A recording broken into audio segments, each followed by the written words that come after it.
Hello, everyone. Welcome back to another live stream. Thank you so much for tuning in for another show. Welcome to all of our members, subscribers, and viewers from all across the world. And in tonight's live stream, we're going to be talking about a couple of topics. And as usual, we'll open the space up for the community for participation. Any questions that you may have after we talk about the subjects for tonight. I want to talk to you about the feedback or queries raised or requests coming from Gulf states to the United States administration to stop Israel from attacking Iran. And these are being portrayed in the media as, we're not going to allow them to use our airspace, but it's beyond that as well. However, we're going to be talking about that. We're also going to talk about the recklessness, the levels of recklessness about this U.S. administration-backed terror state called Israel that's expanding its genocide now to Lebanon and to other countries, targeting children every single day, infants too, butchering innocent people, and getting away with murder. What did they do now? Well, not surprising. I mean, it's just, again, just an extension. They are targeting the UN peacekeeping forces in Lebanon. So they go and beg to have resolutions in the United Nations, and we need to reach an agreement, and we need to force Hezbollah out, and we need to do this, and they need to disarm, and we need to have peace. And the UN goes and sends peacekeeping forces, and now they target them. Apparently 2 Italians wounded. Spain condemns. Italy is outraged. But the rest of their allies are quiet. We haven't had a condemnation from the US, UK. Where's the rest of Europe to condemn, attacks on the UN itself? Why are they so generous? Why are they so generous with Israel and they don't condemn? And we're going to start off with this article here, and I chose the one that came on the Middle East Eye. It was quite comprehensive. Lebanon, Israeli forces shoot at UN peacekeepers, wounding 2. Surprise, surprise. 2 UN peacekeepers in Lebanon have been wounded by Israeli fire, the mission said on Thursday, as Israel's military ground operation in the country continued. In a statement, the United Nations Interim Force in Lebanon, or UNIFIL in short, said 2 of its members were wounded after a Merkava tank fired towards an observation tower at UNIFIL headquarters in Naqoura, directly hitting and causing them to fall. Israeli soldiers also fired at UN positions I-31, in Labuni, hitting the entrance to the bunker where peacekeepers were sheltering and damaging vehicles and communication systems, said the peacekeeping mission. An IDF drone was observed flying inside the UN position up to the bunker entrance. Israeli attacks in Lebanon over the past month, including bombing campaign and ground invasion, have killed over 1,200 people and displaced 1 million. One attack on the village of Ain al-Dilb in southern Lebanon last week saw 71 people killed and over 58 wounded, the single deadliest strike on record since Israel and Hezbollah began fighting on 8 October 2023. The ground invasion has focused on southern Lebanon, where UNIFIL, which has around 10,000 officers, has operated since 1978. Since the last Israel-Hezbollah war in 2006, UNIFIL is the only military force apart from the Lebanese army that should be deployed between the Israeli border and the Litani River, 30 kilometers north of the border, under UN Resolution 1701. Following its invasion, Israel ordered a number of UNIFIL outposts to evacuate, which the organization refused. UNIFIL peacekeepers are present in southern Lebanon to support return to stability under Security Council mandate, said the organization on Thursday. So they're not buying it, the UNIFIL. But again, the terror state, they don't take no for an answer. They're an entitled terrorist state who call themselves God-chosen people. So they need to do what they need to do. What do you mean UN is not refusing? We're God's chosen people. You're nobodies. You listen to us. This is the Israeli approach. I mean, what, did the UN not understand that by now? You listen to the chosen ones. Listen and obey. A dire humanitarian situation. Israel's attack on Lebanon has raised concerns about the possibility of a wider regional war dragging Iran and the US. On Thursday, Lebanese Prime Minister Najib Mikati said that there have been intensified diplomatic communications in the past hours prior to UN Security Council meeting that will discuss the escalations in the Middle East, according to Reuters. There are contacts taking place between the United States and France with the aim of reviving a ceasefire declaration for a specific period in order to resume the search for political solutions. It was quoted saying, all of the quotes are so vague. There's nothing solid. With the aim of returning to, it's like there's no aim of returning to anything if you're still sending Benjamin Netanyahu billions and arming him with, weapons of mass destruction, basically. This is what the heaviest GPUs, bunker busters that he uses on civilian population. What are these people talking about? Anyway, we had no confirmation from many states about this incident, and even a comment, a small comment. Spain, Italy. Apart from that, no one is condemning anything. No. As a matter of fact, I wouldn't be surprised if they go to Iran now instead of going to Israel. Iran, why did you support Hezbollah from the get-go? Do you see Israel had to go and attack the UNIFIL because of you? I wouldn't be surprised if they go and do that. Because although Israel has been escalating and intensifying everything, the only people who the Western leaders go and speak to, as in don't escalate, are Iran. Don't escalate. And they'll go to Lebanon, don't escalate. It's like the person escalating is your ally. Is your ally leading the only democracy in the Middle East. Go and speak with him. The only democracy in the Middle East.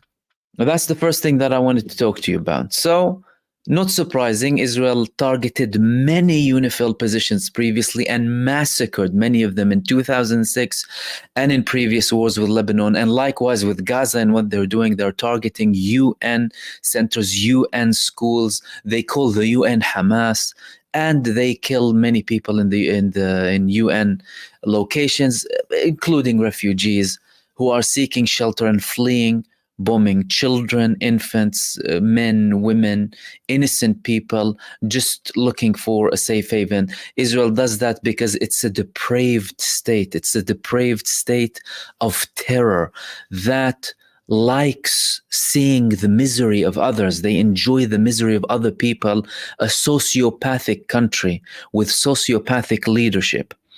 And they want to see the other people suffer. They ridicule them, they joke about them, and they post their videos of their moral depravity, their soldiers in Gaza and elsewhere, with all pride. They post it online. Look at what we're doing with these people. We're breaking into their homes. We're taking their underwear. We're taking their kids' toys. Look at how we shot this boy over there with his mother. And, we have videos in abundance online of these people being proud of their depravity. And again, like a dog let loose, a mad dog let loose by its owner is careless. And when we talk about the owner, the people who support them, the United States administration, and the cover that they're getting from the genocide cartel, the G7. Second thing that I wanted to talk to you about, we've had a lot of suspicion that some countries in the Gulf would allow Israel to attack Iran, and now they're being vocal about the fact that they are not going to allow Israel to attack Iran. We had this article here in Reuters. And mind you, Reuters, they use despicable language when they talk and when they write articles, typical, mainstream propaganda when they talk, but I wanted to bring this article because it was exclusive to them when it comes to the actual report itself, saying that we're not going to spew their propaganda too much, but saying that as part of their attempts to avoid being caught up in the crossfire, Gulf states, including Saudi Arabia, the United Arab Emirates, and Qatar, are also refusing to let Israel fly over their airspace in any attack on Iran, and have conveyed this to Washington. Three sources close to the government circles have said. Israel promised Iran will pay for its missile attack last week, while Tehran said any retaliation would be met with vast destruction, raising fears of a wider war in the region that could suck in the United States. So now it's very clear that the countries that we're talking about here, mainly Saudi Arabia and Emirates. Of course, there was a lot of suspicion that Qatar might participate because of the largest US base in the region, but the only difference with Qatar is that they enjoy a better relationship with Iran. However, Iran and Saudi Arabia, they have increased their ties, their diplomatic ties last year, following China's attempts and agreement that they sponsored to have a reconciliation between Iran and Saudi Arabia. Look at China, and how they approach the Middle East. You know, not divide and rule like the evil United States administration and ex-colonies, right? They go, no, we really want stability and we want you to be thriving nations. And, you know, let's make a deal. What are the differences? Where do you have problems? Let's solve them. They went and they did that deal between Iran and Saudi Arabia, and Oman was included. Then the United States, what did they do? Look how evil. The US administration, they tried to push Saudi Arabia to apply more pressure on Ansarullah in Yemen. Why? They wanted them to apply financial pressure on them. Again, for the sake of who? For the sake of Israel. And some people get fooled by it in Saudi Arabia. Some people get fooled by it. But then Ansarullah told them, listen, you want to play that game? We can target you again. And then they took a step back. But look at the difference between the evil, racist colonizers and a rising superpower like China. And they have the audacity in the US and in Western countries to warn us from China. Warn us. Oh, look, China, they're a threat to the world. We're seeing their approach. We're seeing how they're treating other nations. We're seeing the 50 billion debt that they wrote off African nations to have development and infrastructure. We saw how Russia, that you're constantly talking about, and Russia and the evil and Putin. We saw how they deal with the Palestinian case and how they approach them. We're not here to tell you what to do, but we advise you try and seek a common language to help us with our Western friends or friends in the West, you know, non-hostile, open approach. They're not trying to impose their will. They don't come and approach those countries from a moral high ground, right? But the West, the Western elite is still blessed with a lot of arrogance, heaps of arrogance in how they view things. That's why they're so close with the Zionists, because they have the same levels of arrogance and supremacy and sense of entitlement. Same thing. But not China and not Russia. And no one would convince me otherwise. You know why? Because I actually listen to them, right? Because although, you know, the West banned the media of Russia, they don't bring any headlines from China and Africa, right? As if they're not important at all. But we still dig, you know, we still go and listen out to these countries. And guess what? We hear way more common sense than we do from Western leaders. I mean, way more common sense, really. Less hostility and more openness. People who actually seek to reach stability and, you know, have equality around the world when it comes to powers. And you have, these Western countries still supporting a genocidal entity and enabling them and pushing them further. But now they're being clear, even Saudi Arabia, even the UAE. And by the way, Iran still has ties with the UAE. Don't forget that. It might have tensions here and there, but they still have ties with them. And although you might agree or disagree with some of these countries' positions in general, or what have you, but when it comes to this attack on Iran, at least they have been very clear.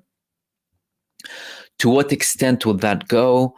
Will they still follow the same path if the United States try to apply opposite pressure? Because now the reports are saying, the United States administration, they're also still trying to convince Israel that, don't go and attack the oil refineries and nuclear facilities. But will that change? Because if you support an insane entity, that means you're insane. So I view it as anyone supporting Israel is just as depraved and insane and mental as them. There's no difference.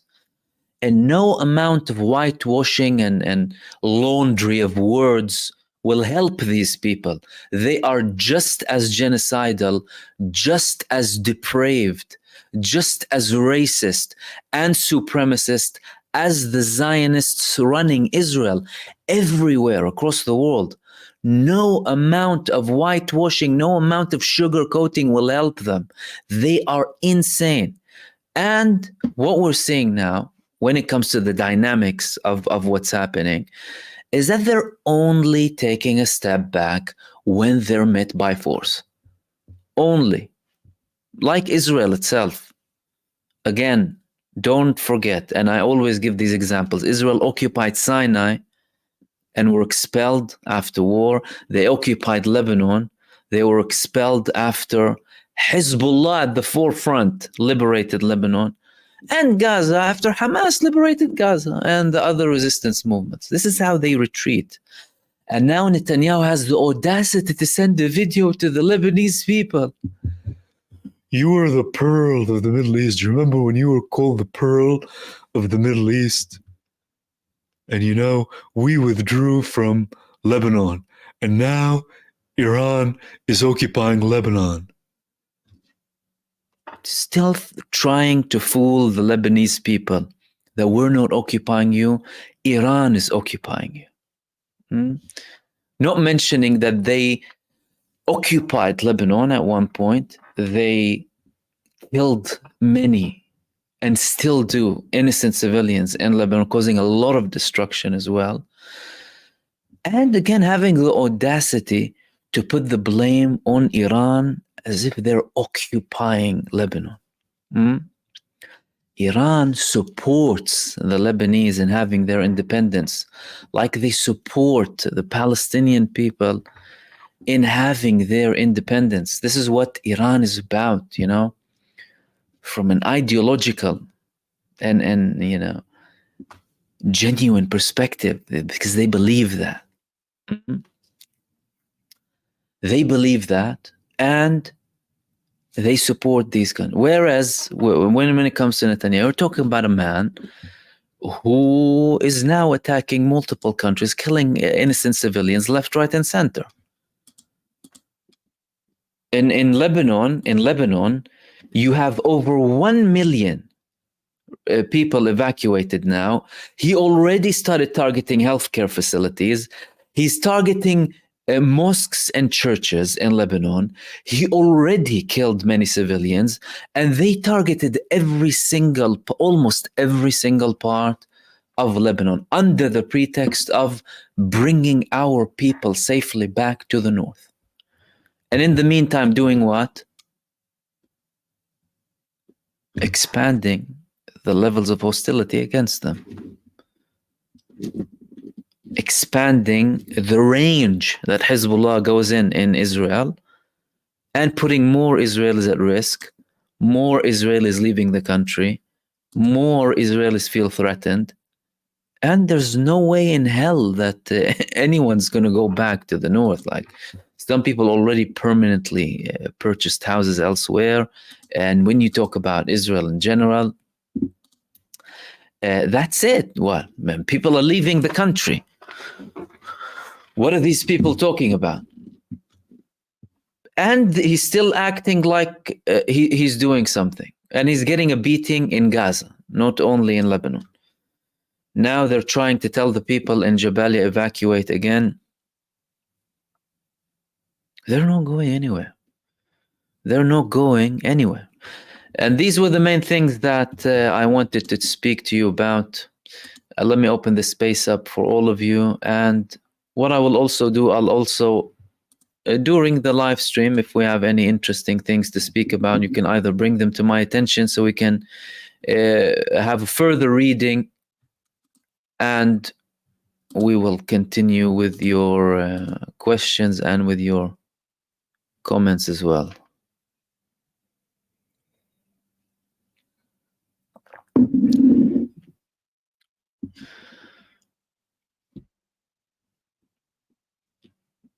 And Bob Marston and the Virus 455, thank you so much for your supers, and everyone else who sent super thanks. Thank you very much for that.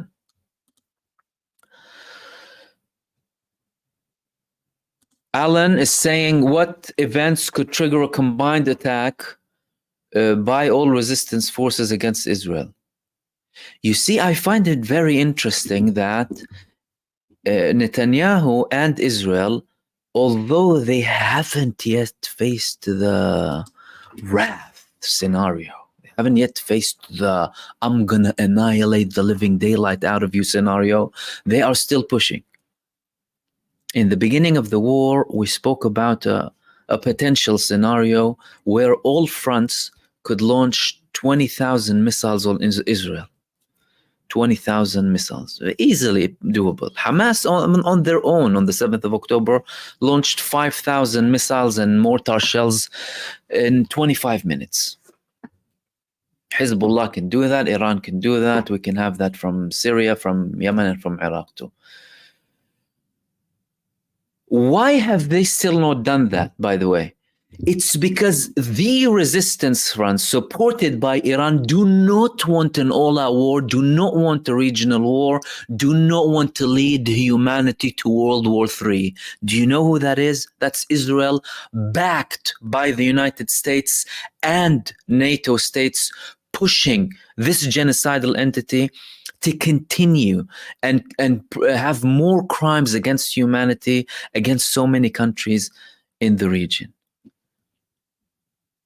And even after so much aggression, so much recklessness, so much poking, it's as if they understand that Netanyahu really wants that, and we don't want to give him exactly what he wants, but we will still give him a beating as and when necessary. We'll give him a beating so he can understand that there is someone to slap him and slap this genocidal entity and put it in its place. But we genuinely don't want to lead everything to World War III, right? Now, how effective is this? Well, we still haven't seen everything completely going out of control, meaning that it's still working. Likewise with the people who used to say about Lebanon, for example, in the case of Hezbollah, oh, why are you attacking Israel? You're going to bring war against Lebanon. Well, for 1 year, they haven't attracted this war against Lebanon. And to this day, Israel primarily attacks the Hezbollah hub bases. They are civilians, they are heavily populated, but mainly areas that have more Hezbollah support. They are expanding, but Hezbollah are the people who are paying the price primarily. The environment of Hezbollah. In the process, civilians die, innocent people get killed, and infrastructure that all the civilians all across of Lebanon gets hit. healthcare facilities get hit, of course, religious places. Okay. That means Hezbollah was successful to a large extent in not having this all-out war or dragging it. Likewise with Iran. And when we talk about Iran, they are still targeting. Well, in their last attack, they only targeted the military bases, legitimate targets, genocidal military bases. Very legit target. Anyone with common sense would thank Iran for attacking military targets that are used to commit a genocide against innocent civilians. So instead, they go and condemn them. Anyway, when can we see an all-out attack happening? Well, Israel is definitely pushing towards that direction. So far, well, Hezbollah said that we are using minimal force. Again, some people are criticizing that, like, why? And and you should have gone all out. But again, like I said, these people don't necessarily want an all-out war. Plus, they have their own certain calculations when it comes to the level of response. And they're seeing what's happening in Gaza, where Israel is no longer behaving how it used to before. Israel is completely careless about its civilians, the length of the war, economy, internal production, everything, supply. And they're saying, okay, I might have a year of confrontation with them. Therefore, I need to also prepare for a long-term battle with them. And it appears that the Israeli network in Lebanon is slowly being controlled, slowly being taken away. We're having more and more reports from Lebanon coming about spies working for Israel being arrested,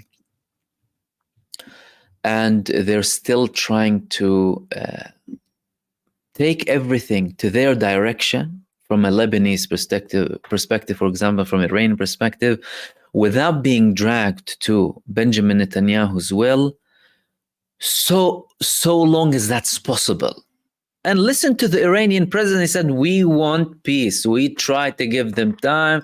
They said we're about to reach a ceasefire. They lied. But if we want peace, but if you're going to constantly have this aggression against us, we're going to hit you. And next time we're going to hit you harder. Why? Because you're talking about people who don't learn, who don't understand anything but the language of force. Why? Because they are a violent expansionist entity who believe that they are better than other people and above them, God's chosen, versus basically infidels or Gentiles, Goy, whatever it is. They're all below us and we're entitled for everything. So they have only proven that they understand the language of force, and they're being, given that taste as and when. Again, they're trying to reach a solution, but it's not working. So the diplomacy is not working. Iran tried many times, but it's not working with them.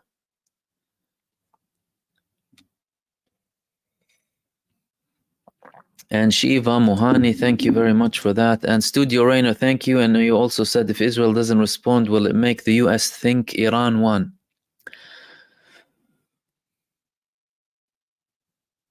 I think Israel will respond. I think the United States is trying to shift that response to a direction where it will not affect its interests in the region. They've successfully done that in April. They did not allow Israel to conduct a large-scale operation that was blatant and take responsibility for it in Iran, so that they would avoid attracting an Iranian response to that Israeli response. They might succeed again now. If they succeeded then, the US administration with Israel, they can succeed now. Listen, this operation is going to be 1,000,000% coordinated with the US. Don't ever think that it's not going to be like coordinated or what have you. It's going to be coordinated with the US to the T. And Iran knows that. And Iran warned the US that if you will be supporting in this attack, if we find the evidence, we're going to destroy your bases in the region. So the United States would want to try and make it appear as if, you know, we weren't involved. No, we didn't know. They didn't notify us. That's why they always say that after Israel does stuff. You know, the Israelis didn't tell us. They said they were going to do something, but they didn't really. We didn't know. What do you mean you didn't know? They're operating F-35s and your technology and with your money, and then you don't know? Who are you kidding? So I think they will respond, but if they don't respond, will it make the US think Iran won? I'm not sure what difference does that make. Like what if the US thinks Iran won? Plus the winning element, winning with what? With points, you know. There is no big win here up until we see a massive change or a massive overall change. And when it comes to what Israel is doing now, it's either this apartheid entity is eliminated or everyone who opposes it is eliminated. This is what they're doing. This is a war of extermination coming from Israel against the whole region. A war of extermination. They're waging a war of extermination against the people of the whole region, hell, the people of the world, and everyone who opposes them is, worthy of death. This is how they view it. And they threatened everyone. We can target everywhere in the world. We can have attacks everywhere in the Middle East. And again, you don't hear that, oh my God, a terrorist entity, reckless, providing, risk to humanity, having such a massive risk, and we need to stop them now. No, they enabled them. Oh, just don't attack too hard, and, we'll tell Iran not to respond to you because they're going to be reckless if they respond to you because you're, the chosen ones. And thank you for that. Let's go to your next question.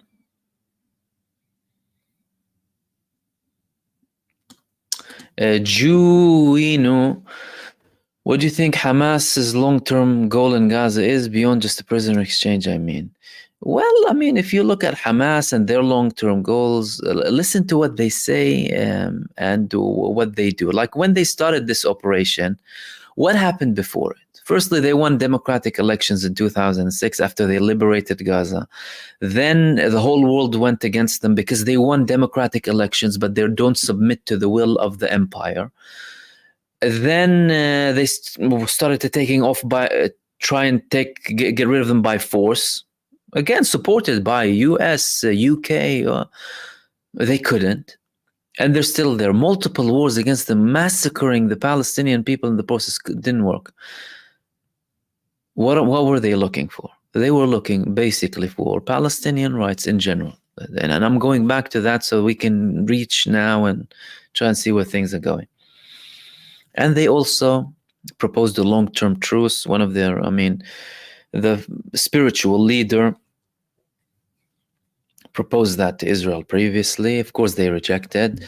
They agreed to a two-state solution as a temporary solution up until we reach an all-out solution. Why? Because they wouldn't back down on the historical rights of the Palestinian refugees and the right to return, and. Because no one really has a right to, speak on behalf of anyone who was expelled in 1948 and tell them what you can and what you can't do. However, they've proven to Israel, and Israel tried to have this diplomatic understanding with them for a while. They sent hints to Israel that we're not going to stop even if we are in Gaza and we are solid and we have a long-term ceasefire with you and money's going in. That's not going to stop us. They gave them a hint in 2000, 2021, 2020, 2021, when they targeted Jerusalem after the settlers started to have attacks on Al-Aqsa Mosque and these hate marches. What are they doing? Sending messages to Israel that we are not going to stop with just control. We're basically not the West Bank Authority that can be bribed, and that's not the case. And they've been trying to have negotiations with them for prisoner exchange since 2014, because Israel has several people in Gaza since 2014, but they didn't want to reach a solution with them. Therefore, they had the October 7th Al-Aqsa flood.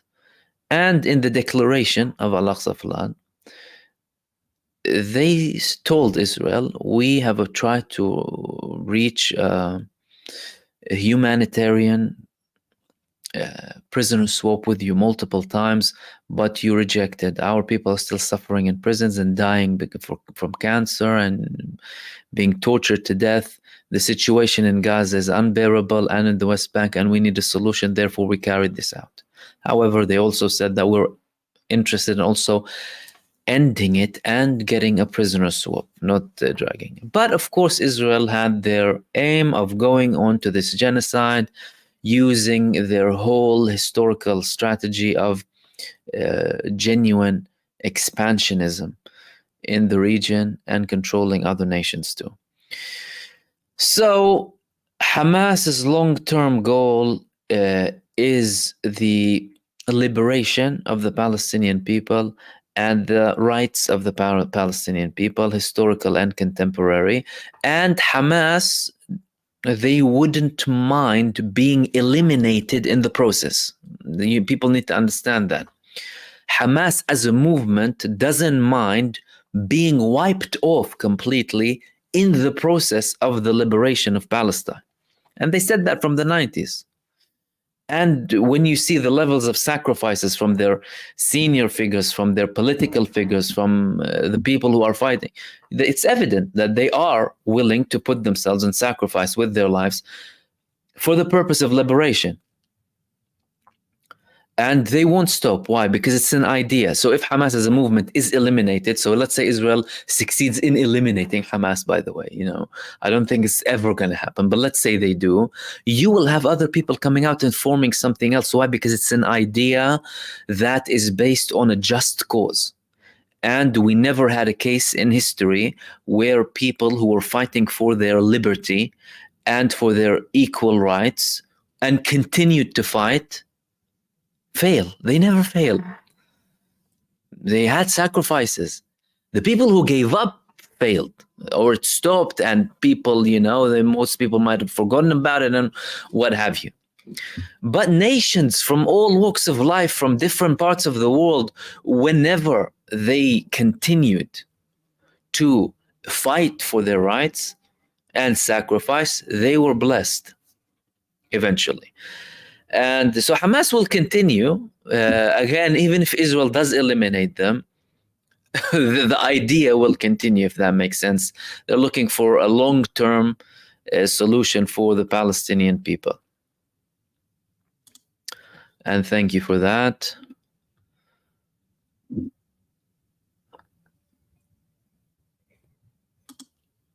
And James Thompson, did you see a new Al Jazeera documentary? The soldiers filming the war crimes. The evidence is clear in front of your eyes, but will the power of the US be able to shield Israel in court? Listen, I think, and yes, I saw that. Let me share this with viewers as well. I think what some Western countries are doing are they're protecting themselves. They are protecting themselves. Let's see if that's the video. It's called How Israel Soldiers Are Live Streaming Their War. We'll put it on while we talk about this. So they've been trying to keep themselves protected as much as possible. And the more Israel conducts war crimes in Gaza, the more these countries are worried. So, they'll tell you we're not doing this politically. So they still love Israel and they still believe in their supremacy. They are still just as abhorrent as them, but they're worried about themselves. Do you understand? And this is the video here. Putting their atrocities to music, putting them on catchy reels on TikTok. A new film by Al Jazeera's investigative unit examines the war on Gaza through the social media accounts of the soldiers carrying it out. I'm Kevin Hurton, and this is The Take.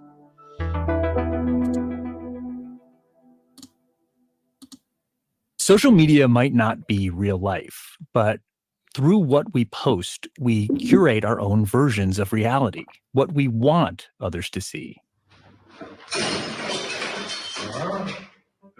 So what does it tell us when Israeli soldiers are willingly, and in some cases gleefully, posting videos of themselves committing what many experts consider war crimes? This was a crime committed in plain sight. It was a crime that Israeli soldiers posted videos about as they did it. Israeli politicians announced it beforehand. The Israeli public and Israeli media cheered them on. I'm talking to my AJI unit colleague, Richard Sanders, and he's the director of a new film simply called Gaza. So, Richard, this film does, I think, an excellent job chronicling this horrible year in Gaza. And one of the ways it tells this story is through the social media posted by the men and women doing the fighting. Can you lay out a few examples from the film, evidence of Israeli soldiers and citizens seemingly relishing the suffering of Palestinians? I mean, it's really there throughout the videos that you see. One of the things that is absolutely remarkable about the videos, well, firstly, that they're posting them at all, and that they're allowed to post them, that the high command doesn't seem to be bothered about the fact that they're posting them. And then the content. I mean, in a way, I'll talk briefly about what they don't show, which is combat. There's almost, you would think soldiers who are posting things online and trying to get clicks and so on, what you would see lots of is combat and interaction with the enemy. There is very, very little of that. There's a fair few videos where we see soldiers expending an enormous amount of ammunition.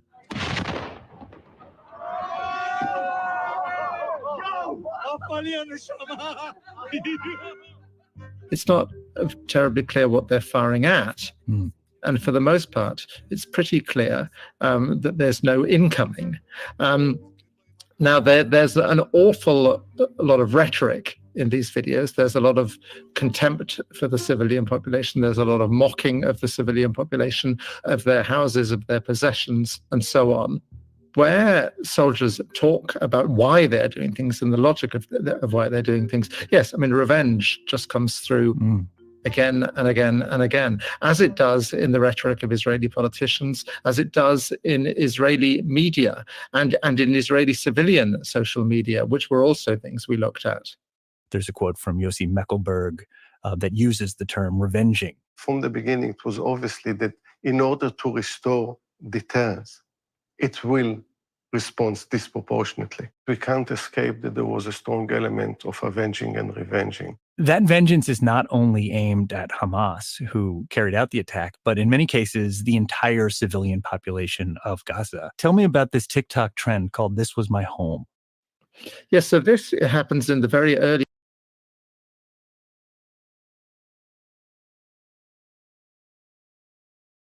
Excuse me, the mic was muted. Basically, we'll stop it with this part. Clearly, they focused primarily in this episode of theirs to highlight the levels of depravity when it comes to the troops, and of course the scenes that are coming from Gaza and how vile these people are as individuals. And really to show that it's nothing to do with Hamas. Really, you're going into civilian buildings, innocent people's homes, doing all of that, stealing stuff, mocking the people. and awful videos coming from it, let alone the videos that, I mean, they weren't published there, but the videos of them torturing and, you know, dragging people's bodies and stuff. So, and the systematic and deliberate, well calculated genocide campaign to instill suffering and such massive evil inflicted on the population. Clear. And again, you know, some countries, some Western allies of Israel are taking certain steps back to protect themselves, not for the sake of the Palestinian people or the images that are coming from Gaza. Don't think that. These countries that support Israel are worse than Israel. You need to understand that, with a worse history than Israel when it comes to supremacy and slavery and mass killings and genocide. They're worse than Israel. So now they're just trying to protect themselves so that when Israel falls in the future, they'll act like nothing happened. They'll act like nothing happened. And let's go to your next question. And thank you everyone tuning in, by the way, and all of your kind, wonderful comments. Unfortunately, we don't have time to post all of them, but I'm reading as much as possible, and I really do appreciate all of you.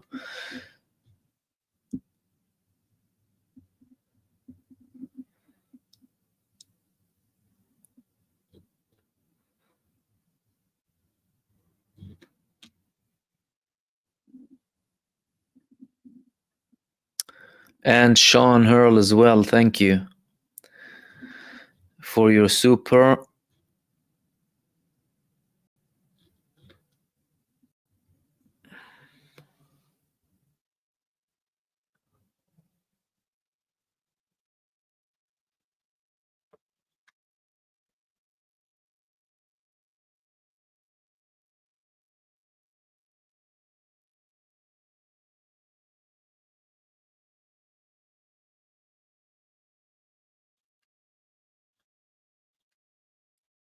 Ram Plans is saying Middle East Eye is posting that the foreign minister of Iran is flying to Lebanon for talks about Hamas and Hezbollah. They cannot keep quiet about their travels. They didn't learn anything yet. Well, he was there already, and he went back after Israel threatened him, because don't forget, senior figures, they can't really hide that much. And when it comes to the visit to Lebanon, this visit came after Israel declared that they are imposing a military blockade on Lebanon. Therefore, it was considered as Iran breaking the Israeli military blockade on Lebanon and challenging Israel. And Israel didn't do anything to him, by the way. And in a way to challenge Israel, you want to target us? Firstly, I'm putting my life in the line, no problem.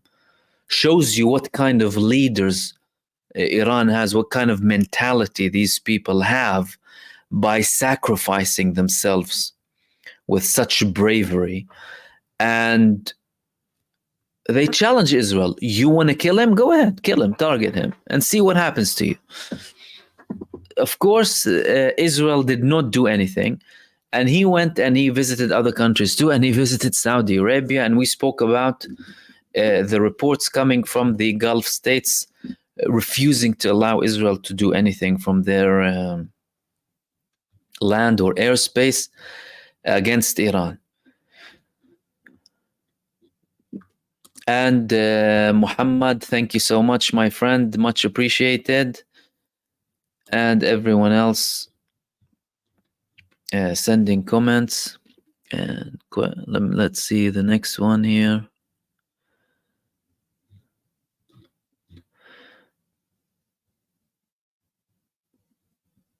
Lisa saying, what has been said by Yahya Sinwar? They did not mention what was said by him, but the only thing that they said that they monitored him sending messages, meaning he's alive. Secondly, he's still having the same position when it comes to Israel and the negotiations. So, Israel is saying that we defeated them and, but you have the other side not even talking to Israel. He basically isn't sending a delegation yet. Ever since Hamas elected him, he hasn't been talking with Israel. You want a deal? There has been a deal that we accepted. There has been a proposal by Joe Biden that we viewed positively. You refuse to do them. Stop wasting our time. If you have something new and you accept something, you can come and put it on the table. One of our representatives will probably see it and give you a reply. Apart from that, we're not going to talk to you. And Dr. X as well, thank you so much, my brother, for that and for your continued support. But yeah, this is what he's telling them. And again, they're confirming that he's alive. So they're confirming that they're lying again. And Ashfaq, thank you so much. Let's see what else we have here.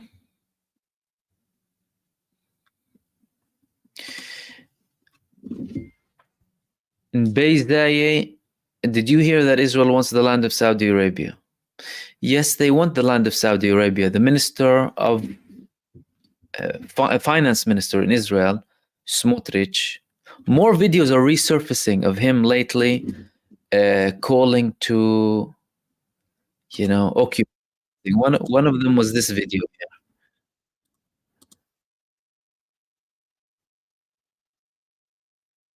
In English, but in one of his videos, he's basically saying that I want a Jewish state, right? I want a Jewish state. And Jerusalem only, according to us, Jerusalem, its borders end with Damascus, and that's only Jerusalem. So, let alone Israel as a whole. So if Jerusalem is basically up to Damascus, then what else do we have, right? And again, the guy is showing maps of the whole state of Israel, and the people do genuinely believe that. And look, they're implementing that. They're implementing that because you have people in power, and they are continuing with this, supported by the US. That's why, again, don't be surprised if the plan is US by, being implemented by Israel, because the United States does have a plan for a new Middle East. They've had this plan for a very long time. Sam, how do you see this end? When will it end? It doesn't seem like it's going to end peacefully. It's going to end with more escalation. The only way this can end peacefully is if the United States administration genuinely presses on Israel, puts its foot down, and tells Israel, stop immediately, no more support, that's it, lift the pressure, lift the support of Israel. That's the only way you can have a peaceful solution. So long as the United States is still giving Israel whatever it needs in terms of money, in terms of weapons, and milking it to for corporations in the US to profiteer off the blood of innocent people, it will be escalating up until Israel receives the final blow that will once and for all eliminate the regime of apartheid, of Jewish supremacy, and end Zionism as a violent political terrorist ideology in the Middle East and across the world. It's surprising that the ideology of Zionism isn't labeled as a terror ideology. They go and ban these ideologies because they tell you, oh, no, terror. You're talking about state-run terror. We are better than them, and everyone is below us, and this is a nation of the Jewish people. No rights, no equal rights for anyone else. Use of force, genocidal talk, genocidal actions. ICJ calls them genocidal. ICC wants to issue arrest warrants. What's wrong with you? What are we waiting for? No, actually, some of them will tell you, no, Zionism, don't even attack Zionism. Why? Because they can think that you're attacking Judaism because some people hide. What are you talking about? What kind of rubbishness is that? So it will end It will end when they receive the final blow. Or the US tells them, that's it, Israel, I'm sorry. It doesn't work like that. And ever since the beginning, we said the solution is very easy. The United States, the big patron, the big supporter, the enabler, coming to tell Israel, that's it, get out of your this drunkenness and state of high, this racist high, didn't work, that's it. Take this apartheid down. We need to implement a true, genuine democracy in this region, and we can't give you power and full control in this area. And let things take their way. But the United States is, of course, not doing that. It's highly unlikely that they will do that, meaning that they will still be enabling a sociopathic, genocidal lunatic who has power, a state of terror. And it will continue to do more things that could potentially be far more brutal than we have seen, up until they get a really, really heavy blow or multiple heavy blows.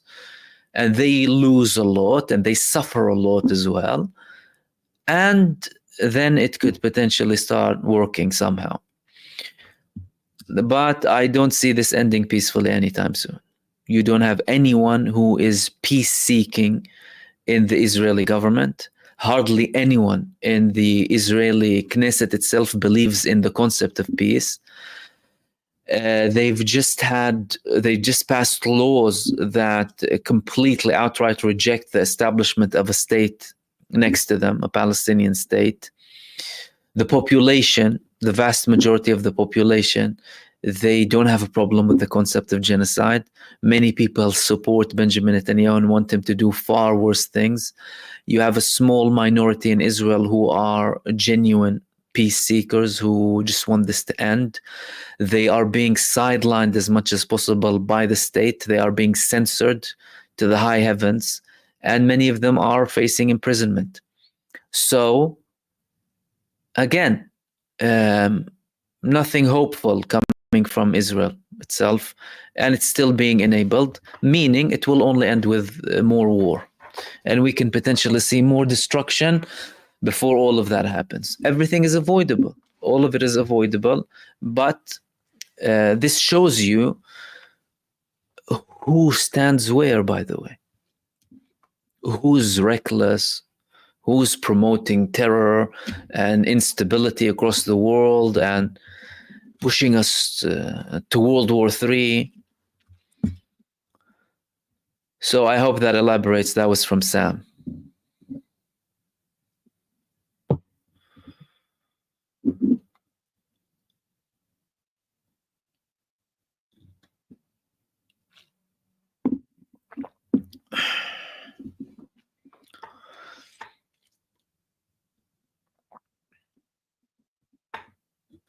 And Studio, thank you as well. He said, have you seen the Irish support on the ground in Lebanon? The Irish have the longest history of resistance. I've heard, these people from the UNIFIL saying some things when Israel was attacking in Lebanon and refusing to move away. Likewise with the Italians, it appears. And that's why the Israeli forces attacked them. To tell them that will basically kill you.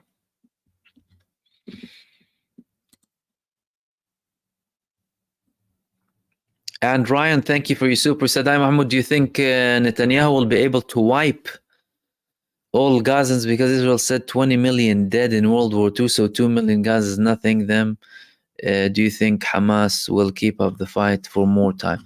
Well, look, I mean, they haven't been able to eliminate them. Don't forget the confirmed reports from the Ministry of Health in Gaza say 42,000 killed with 10,000 missing. Let's call it 52,000 people killed so far. Well, over 65,000 people were born as well at the same time. The ethnic cleansing is not working. The ethnic cleansing is happening in Israel. Israel is de facto ethnically cleansing itself. How? Well, they're ethnically cleansing their population in the north, the areas surrounding Gaza, and they're ethnically cleansing many people from Israel who are just fleeing Israel now, looking for other places to live in, away from this insanity. So, by wanting to commit this genocide against the Palestinian people, they have been cursed and having this genocide inflicted on themselves. Do you understand? That's what's happening. And when it comes to Hamas, like I spoke with one of my friends a while ago. I had this video. He said, if Israel succeeds in ethnically cleansing, God forbid, Gaza, Hamas will stay there. Why? Because they're under the ground. So even if they kill the whole population, Hamas will still be there. So it's not going to work.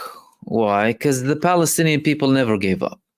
And again, instead of looking at things from a long-term peaceful way in Israel, they constantly choose the violent path, the racist path, the I'm entitled path, and you have no rights here.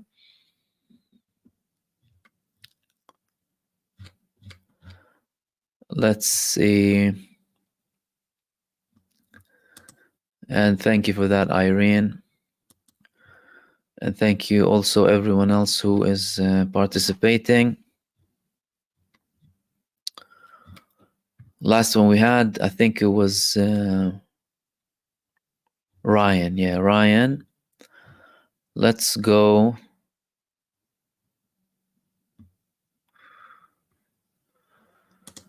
Jimmy asks, do you think the end will come with the resistance forces overrunning and Israel is taking back the area?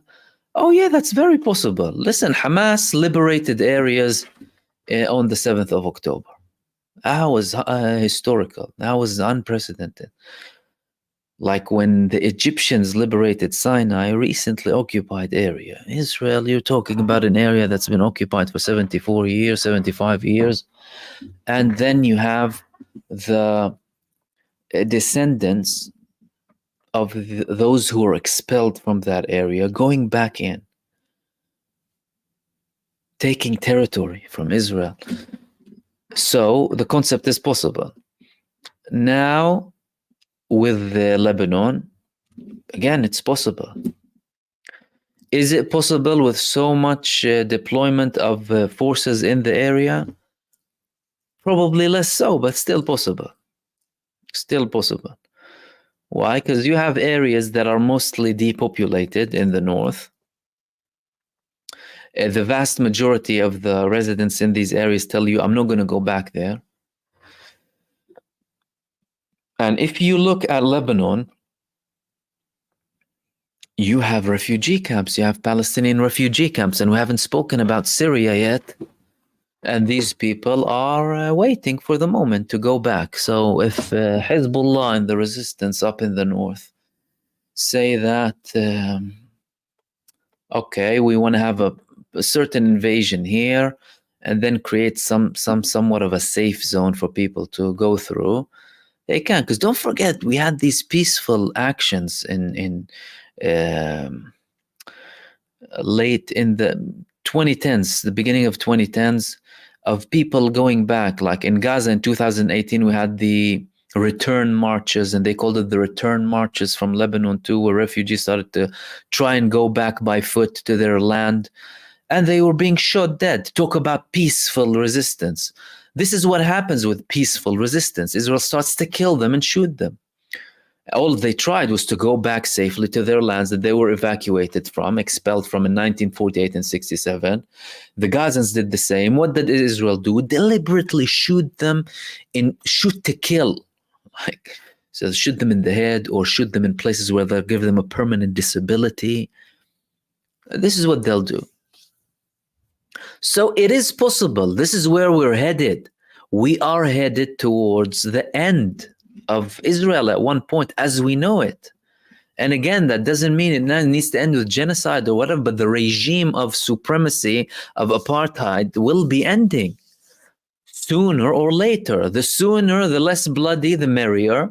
But it's not looking like it's going to be in a safe manner. And you still have a massive psychopathic terrorist running the state that was established and founded on terror, and they're still being enabled by the United States and its proxies, meaning that we're inevitably headed towards a bigger confrontation when it can be avoided. It can be avoided. All that we're talking about is the concept of equality and equal rights. This is what we're talking about. We're talking about a case of equal rights. That's it. If you have equality, you solve everything. You can have debates from here up until the 22nd century about how, why, or politics. But if you have equal rights, that's it. And have you asked yourself, if Israel had equal rights between the Jordan River to the sea, now, would we have been in this situation? No. Have they asked themselves how they can defeat Hamas? I'll give Israel the recipe now to defeat Hamas. Israel, do you want to defeat Hamas? Give the Palestinian people equality. The person who will do that in Israel will be hailed as a hero. Because there wouldn't be anything to fight Israel on. That's it. What do you want? I gave you equal rights. The Palestinian people have the same rights as the Israelis. And what else? No Hamas. That's it. If you genuinely want to defeat them, if you want to protect or preserve the Jewish presence on the state of Palestine or Israel or whatever it is you want to call it for the next centuries or whatever it is, if you want to do that, you look for a peaceful, equal, stable solution long term, not vengeance and bloodiness and entitlement and racism, and not that. That's a recipe for failure. And thank you again for that, my friend.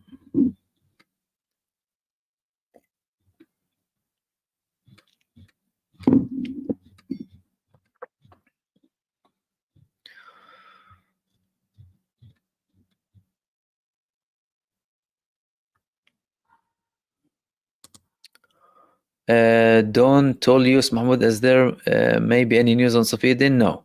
I think Hezbollah are being more secretive now, and they are having more successes in taking down people who are working against them in Lebanon. But, you know, again, it doesn't matter who leads what. The concept is still there and it's continuing. And Israel is unable to hurt the Lebanese resistance capabilities when it comes to their day-to-day actions, because they are built in a way where they can operate in a decentralized manner that does not need central command whatsoever. So you can kill the first, the second people in line, whatever it is. These groups of people fighting Israel, they are able to fight for a very long period without communication from... they have their own communication and they can continue for a very long time. So they're just having these big assassinations as trophies. You know, Israel likes death trophies because it's a death cult. And it's full of people who have a lot of bloodlust and they enjoy the misery and suffering of other people. So they come up to their people with these death trophies. Look, we killed another person. Look, we killed this and that. This is what they understand. Killing, killing, killing. But in terms of their own safety or the reasons that they said they killed these people for, well, are you achieving your objectives of having more prospect to get people back to the north? You're not having this prospect. You're putting more people at risk. But they continue to operate like that. And Angela, thank you so much for that. Much appreciated. Let's see if we have anything else. Mind Over Matter saying, do you think Israel will try and assassinate Sistani? You mean, for those of you who don't know, Ali Sistani is a religious cleric in Iraq, And recently, in a televised program in Israel, they released an image of him with a target on his head, as if they want to kill him. So I wouldn't be surprised if they do. Well, they killed Sayyid Hassan Nasrallah. Sayyid Hassan Nasrallah wasn't just the Secretary General of Hezbollah, was he? He was also a religious figure. He was also a figure that brought people together. And again, you're not talking about a country that cares about any of that. The problem is, if they do that in Iraq, they will again increase the threat against them. Because when you're talking about a religious figure that so many people regard as important, then you just create more and more enemies. And this is, it's as if this is what people know, how to create more enemies. The Israelis are experts in creating more enemies and hostility towards them, and then cry. And then cry, why do they hate us? Constantly kill and show your ugly true side to the world. Doesn't need a lot of work and effort, and then cry. Why do they hate us? Oh my God, look, we're the victims. Instead of actually doing something good for once in their history. And again, now they're on a roll. They're not stopping whatsoever. If they do that, though, I think it will be quite dangerous. And Michael, thank you so much for that. Much appreciated.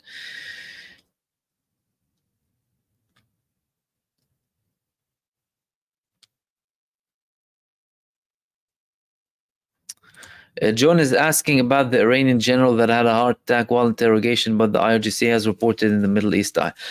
Well, listen, I mean, we've had multiple reports, and it's difficult to establish what's right from what's wrong at the moment. We haven't had very clear information as to exactly what happened. It could be something internal in Iran. It could be something that they don't necessarily want to show, and it could be something that they want to just have people talking about. But so long as we don't have genuine confirmation coming from Iran about what really happened there with him, then it's difficult to know. And again, the Middle East Eye, sources tell Middle East Eye. Yeah, I think you're referring to this article here. Let me share it.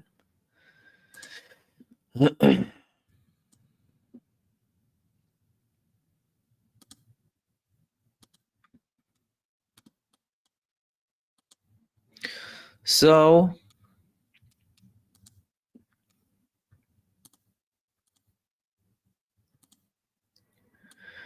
Ismail Qani under guard and questioned as Iran probes Nasrallah killing. The leader of Iran's Revolutionary Guard's elite Quds force is alive and unhurt, but under guard and being questioned as Iran investigates major security breaches, multiple sources told Middle East Eye. You see, this sources thing, I'm not entirely sure about it. Like. And before I continue, I'll see what there's talking about here. But Hezbollah had an elaboration the other day, because there was someone quoting them saying sources from Hezbollah, and they said, we don't have sources. We have press releases. If you hear a press release, that means something happened. If not, don't listen to anyone saying sources. So they added here, he hasn't been seen in public since Israel killed Hezbollah leader Hassan Nasrallah in a massive strike on Beirut on 27 September, an event that rocked the anti-Israel Axis of Resistance Alliance. Since then, the IRGC has opened investigations into how Israel was able to penetrate the Lebanese movement's most senior leadership and identify where and when Nasrallah was found. 10 sources in Tehran, Beirut, and Baghdad, including senior Shia figures and sources close to Hezbollah and the IRGC, told MEME that even Qa'ani, one of Iran's most senior generals, and his team under lockdown as investigations seek answers. Okay, he became head of the overseas unit after Qasem Soleimani was assassinated. And over the past 2 months, Israel killed top leaders in the Iranian-led acts of resistance. Okay.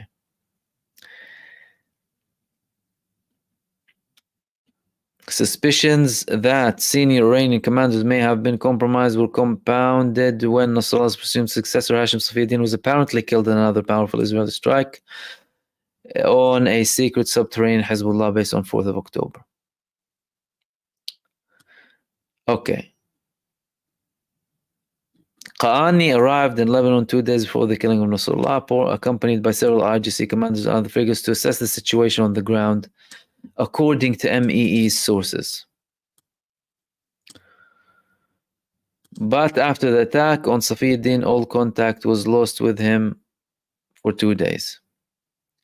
Speculation mounted online in the media that Qa'ani was wounded and Israel continues bombardment of Beirut, southern suburbs. But the sources said he was not wounded and was not in the Shura meeting. Again, you know, sources, lots of speculation. He's in Iran and pending investigation. Nothing to confirm that he was, you know, the problem. And again, you know, they're talking about here the breach is 100% Iranian. How do you really know that? How do you know that the breach was Iranian when it comes to Lebanon? And how can you confirm? But at least they're saying sources and what have you, as in not confirming everything. Fine. But so far, we don't really know what's happening exactly. Clearly, there is a breach. There's a problem there. They were... at one point, there were heavy blows from Israel against Hezbollah in particular. But it's not something new. They've targeted Iranian IRGC commanders on a regular basis, by the way, in Syria and in other parts. They target their scientists in Iran sometimes, like they targeted many scientists in Arab and Muslim countries because they don't want them to, you know, advance scientifically. But again, doesn't really say anything. Any of that doesn't say that Iran is, you know, a problem, or that the resistance is collapsing to Israel. They're saying, no, they're saying there's a problem that needs to be addressed. Because some people are malicious in how they portray these this news. Oh, it's 100% this, Iran is... Every country in the world is infiltrated. The US is infiltrated. Israel is infiltrated.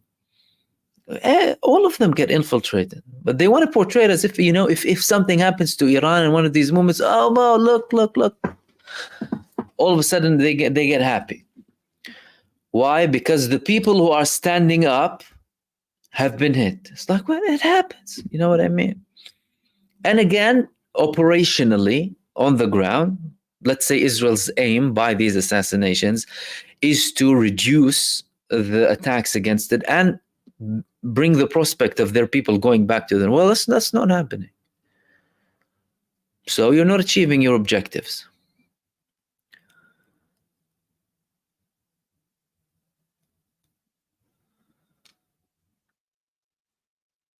Marvin is saying, if Israel were to submit a two-state solution, how do you see the nation being partitioned? What would happen with Jerusalem? You see, I don't see that ever happening, and that's why I, wrote a book about it. I wasn't the first person to call for a one-state solution, nor the last one. The Palestinians called for it ever since the partition, really. Israel says, Israelis like to claim. Why they claim that? Because they based their pseudo-state on pseudo-history with pseudo-historians. What do they say? They will tell you, we offered the Palestinians a state in 1948 and 47, and the UN offered them, but they refused. Liars. They wanted a one state. They did not want to divide the state based on ethnicity and religion like you supremacist racists. They wanted a one state that everyone can live in. Why? Because Jews were living there before the Zionists came, and Christians and Muslims. But these Zionists who came from Europe wanted to have the ethnocracy, ethno-supremacy of Israel by force on the Palestinians. The Palestinians didn't want that. So that's why they rejected the idea of partitioning the state based on religion and race. What do you mean? We have been living here for all of this time. Why should I split the case? What kind of stupidity is this? Splitting a state based on this religion, you go there. Who does that serve? Do you not think? I mean, how thick can you be? Right? Anyone with an ounce of common sense, who does it serve to partition states based on religion and race? Someone, maybe an empire, that's evil and likes to control others easily. Right? Do we know any empires as such? So they didn't want that. Now, we had all of this time. There is no prospect of a two-state solution. Anyone who tells you there's a prospect of a two-state solution is misleading you and throwing sand in your eyes and putting his head in the sand at the same time. The people who are talking with Israel about a two-state solution, the Palestinian Authority in the West Bank, they have been talking for 31 years. During the 31 years, we only had expansions, more squatters in the West Bank, more oppression against the Palestinians, more checkpoints, more killing, more administrative detention, more land grab, more brutality, more oppression. And now there's a law in Israel now, they passed a law in the Israeli parliament, Knesset, saying that no one agrees to the establishment of the Palestinian state. I think it was like 62-9 or something. And the 9, a small fraction, doesn't represent anything with no real power. So I don't think it's going to happen. And Netanyahu had this plan. He didn't take it. He had the offer on the table. The opposition in Israel are not calling for a two-state solution. Let us not be delusional. The people who are talking about a two-state solution, they are trying to sell you delusions and lies. Israel is on a mission to expand its territories with the support of the United States and create a new force in the Middle East that is unmatched and unrivaled.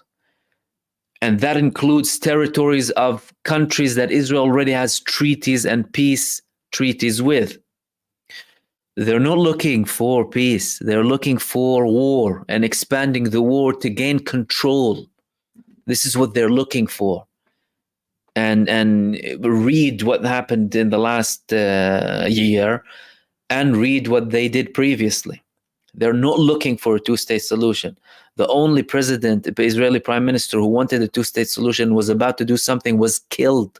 He was killed by the deep state, right? Probably, most likely by support from the United States as well.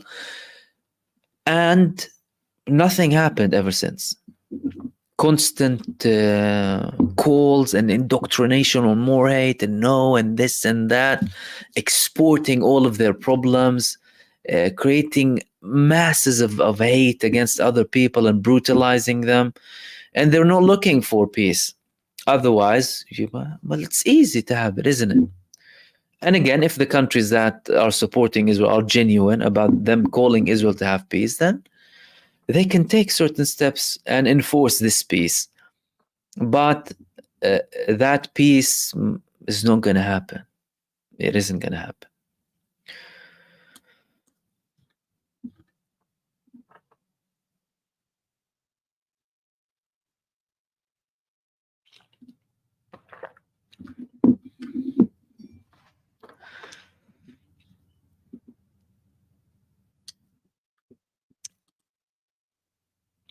Ig Chihuahua, thank you so much for that.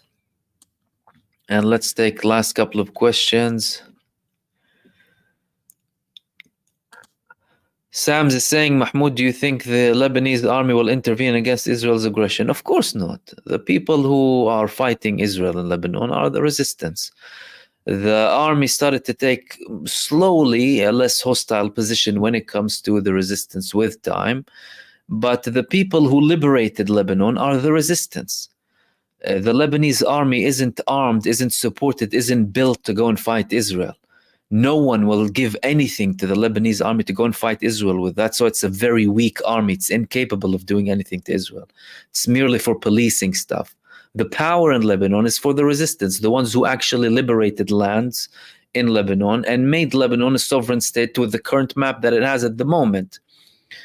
Before they liberated it, they had something called the South Lebanon Army. The South Lebanon Army that was run by Lebanese traitors who served Israel. And then when the South was liberated, they fled like dogs to the borders with Israel, begging for Israel to open the borders because, oh no, we want to go to Israel. So now it's a little bit different, but the Lebanese army is not going to be fighting Israel now. The only people fighting are Hezbollah. Well, they said previously if there's going to be an invasion, we're going to fight. Where are you now? Show me. Israel did have limited invasions in Lebanon, but we didn't see the Lebanese army fighting. So who's actually fighting?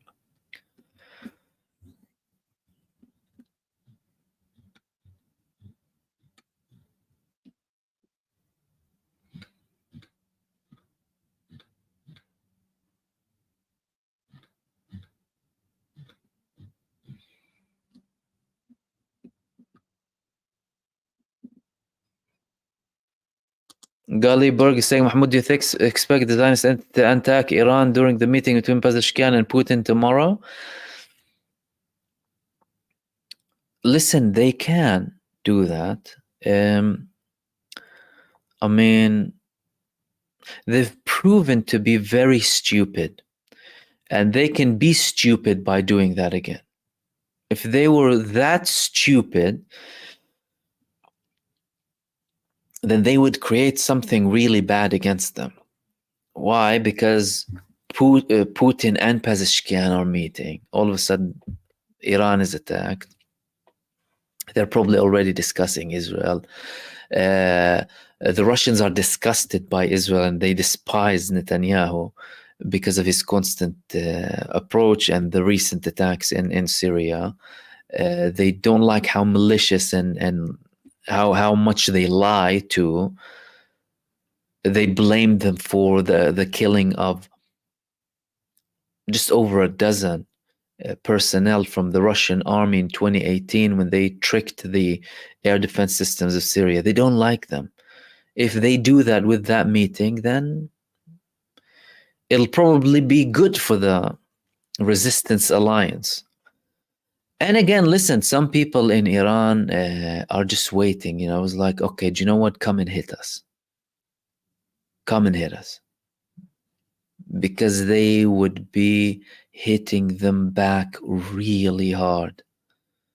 And remember one thing, Iran acts in a calculated, legal manner.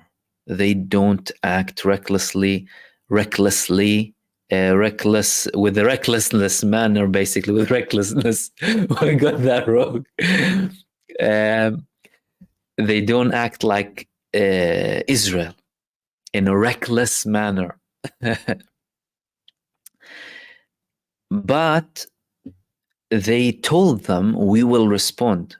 And they told them we will respond violently, indicating that they haven't responded violently before. So it's as if, what we've done on the 1st of October, it was not violent. It was just like a taster session. Now they will face violence if they attack them. Go ahead and attack them. Show us what you're going to do. If you're thinking of the nuclear facilities, then you can say goodbye to like most of Israel.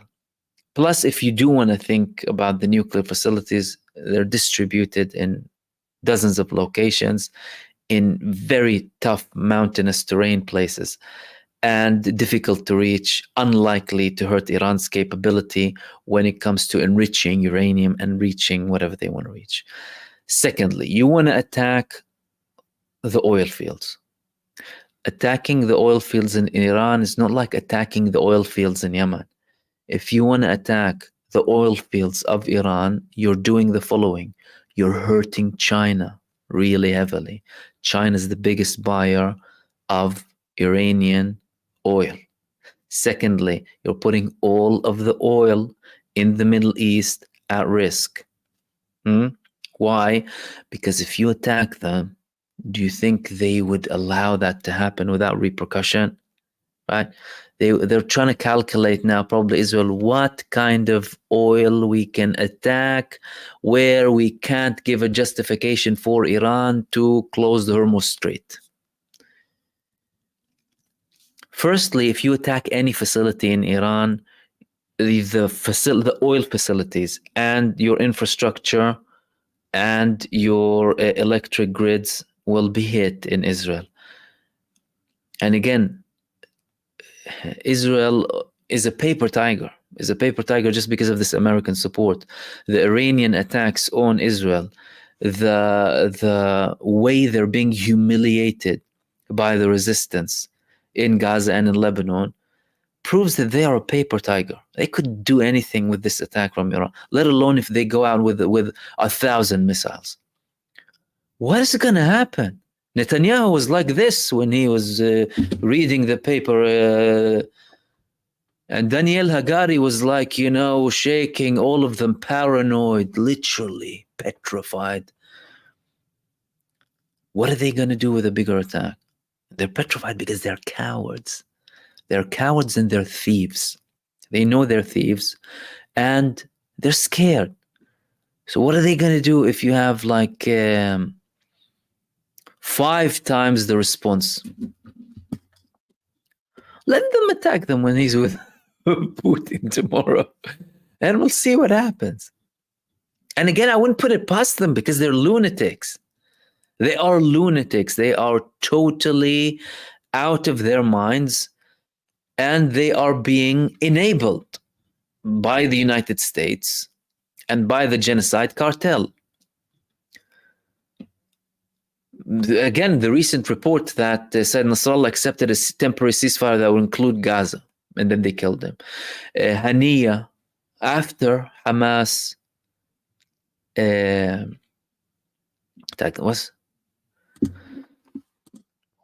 midnight talk about Iranian monarchy. Are they planning a comeback? Iranian monarchy are a bunch of hypocrite sellouts who support a genocidal entity.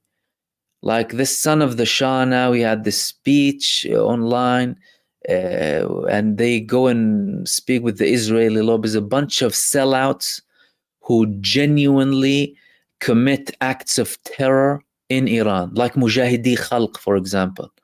They commit terror against Iranians, but they can go and have conferences in France and in Washington and everywhere, although they actually support terrorism against civilians. Then what are they going to do? They're trying to portray it as if the Iranian opposition now, well, not every opposition, again, because there's legitimate opposition that wants what's good, and there's opposition who would sit down with the devil to take down something. They're trying to portray what Iran is doing, because listen, what Iran has done now, what did they do? They have brought Iranian opposition to their side after their recent attack on Israel.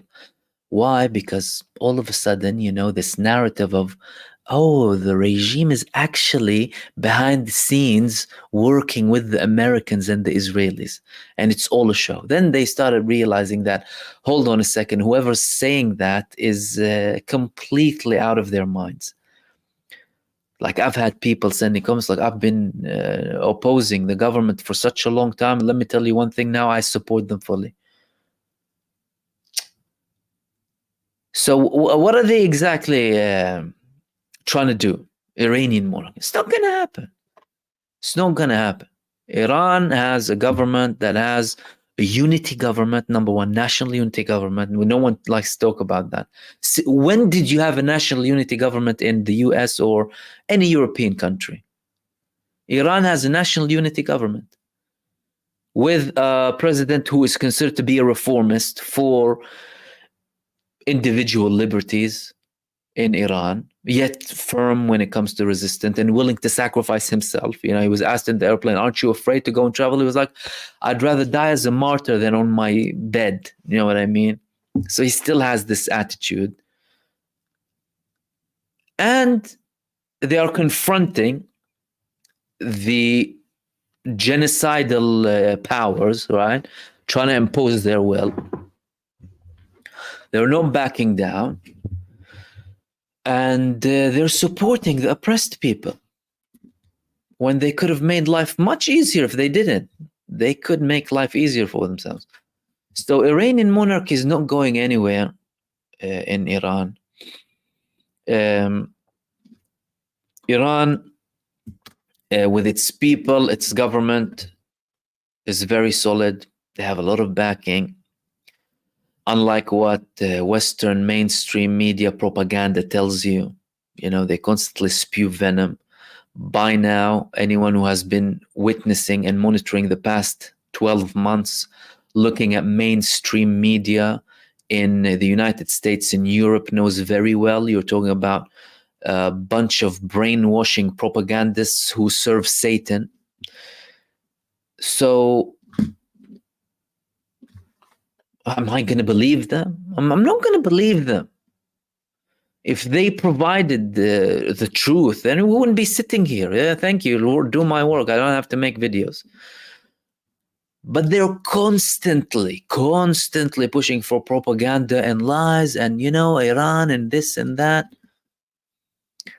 And, you know, if an ant breaks its leg or a dog loses a tooth in Iran, they'll call for a regime change. If a cat hurts its paw in Iran, oh my God, we need to change the regime. They don't respect animal rights. But Israel can kill 50,000 Palestinians. Why? Because they're Hamas. And by the way, do you condemn Hamas? They'll tell you. So I hope that elaborates. That was from midnight.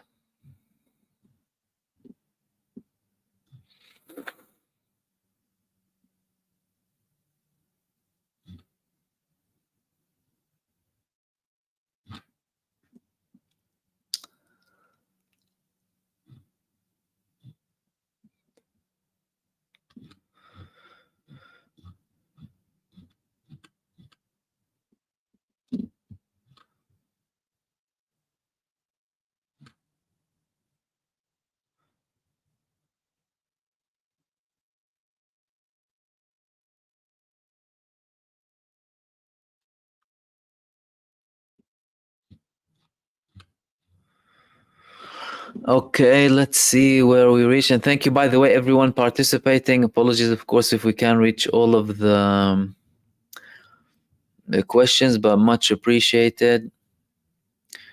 And I think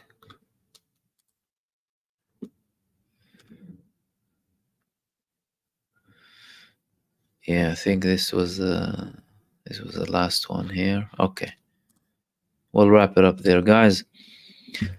We'll finish it here. Thank you so much for tuning in again for another live stream. Thank you for all of your participation. Much appreciated. All of your comments. Thank you very much for your support. And